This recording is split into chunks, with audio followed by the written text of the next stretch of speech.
حد فرمانے لگے قصبہ کاملہ کی اکثر عورتیں مشکات تک اور در مختار تک پڑی ہوئی تھی. میں نے عرض کیا یہ در مختار ہمارے یہاں مفتیوں کو پڑھایا جاتا ہے. در مختار ہمارے ہاں مفتیوں کو پڑھایا جاتا ہے اور مشکات ہمارے ہاں اس عالم کو پڑھایا جاتا ہے بالکل جو مولوی بن چکا ہوتا ہے تقریباً. تو وہاں اکثر دیہات کی عورتوں کا علم یہاں تک پہنچا ہوا تھا. میں نے عرض کیا وہاں مدرسے نہیں تھے، وہاں مدرسے نہیں تھے، وہاں یہ ساری تعلیم گھروں میں ہوتی تھی. اس گھر میں یہ کتاب ہو رہی ہے، اس گھر میں یہ کتاب ہو رہی ہے، یہاں بڑی میاں یہ پڑھا رہی ہے، وہاں خاتون یہ پڑھا رہی ہے. گھروں میں تعلیم ہوتی تھی. بتائیے گھروں کا ماحول کیسا ہوگا؟ حضرت ابو الحسن ندوی رحمۃ اللہ علیہ فرمانے لگے ہمارے گھر میں روزانہ صحابہ کی زندگی پر کتاب لکھی ہوئی ہے ابن حشام رحمۃ اللہ علیہ کی، اس کا مذاکرہ ہوتا تھا. ہمارے گھر کی عورتیں بیٹھ کے عربی میں، وہ عربی میں کتاب ہے، اس کا مذاکرہ ہوتا تھا. اشعار میں طرف لگا کر ہمارے گھر میں اس کی تعلیم ہوتی تھی صحابہ کی زندگی کے بارے میں. تو میں اچھلتے کودتے اماں کی گود میں اپنی بڑوں کی گود میں چھلانگے لگاتے لگاتے مجھے کئی سارے اشعار یوں ہی عربی کے یاد ہو گئے تھے.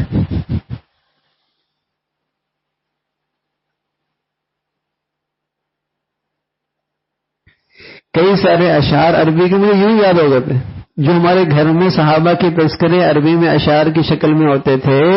وہ سن سن کے کئی سارے اشعار مجھے ویسے یاد ہو گئے تھے. ہمارے بچوں کو بھی یاد ہوتے، میمنی یاد ہو جاتی، پشتو یاد آئی تھی، اردو یاد، جو سنتے ہیں وہ یاد ہو جاتی. تو وہاں تذکرے یہ ہوتے تھے، یہی یاد ہو جاتے تھے.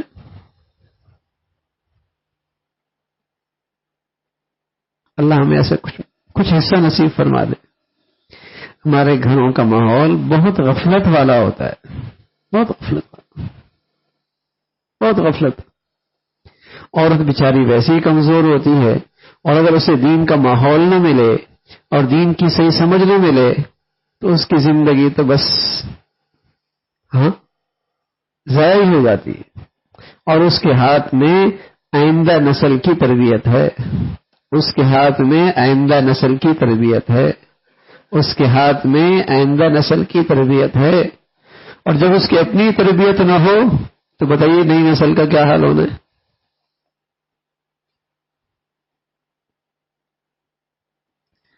فرمایا قصبہ کاملہ کی اکثر عورتیں مشکات اور در مختار تک پڑی ہوئی تھیں.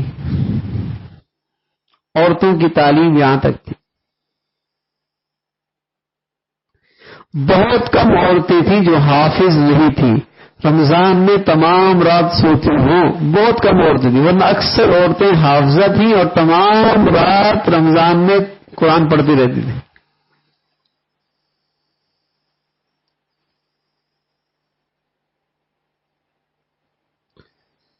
دینی علم بھی اتنا کہ مفتیوں کورس، حافظہ بھی.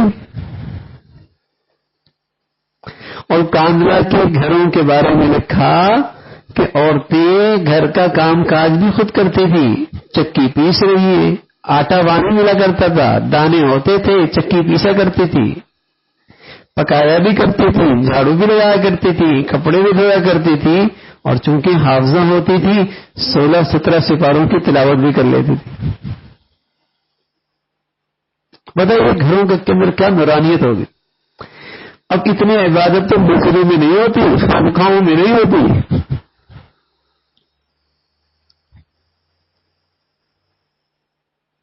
جتنی گھروں میں ہو رہی ہے. اور مقصد زندگی تھی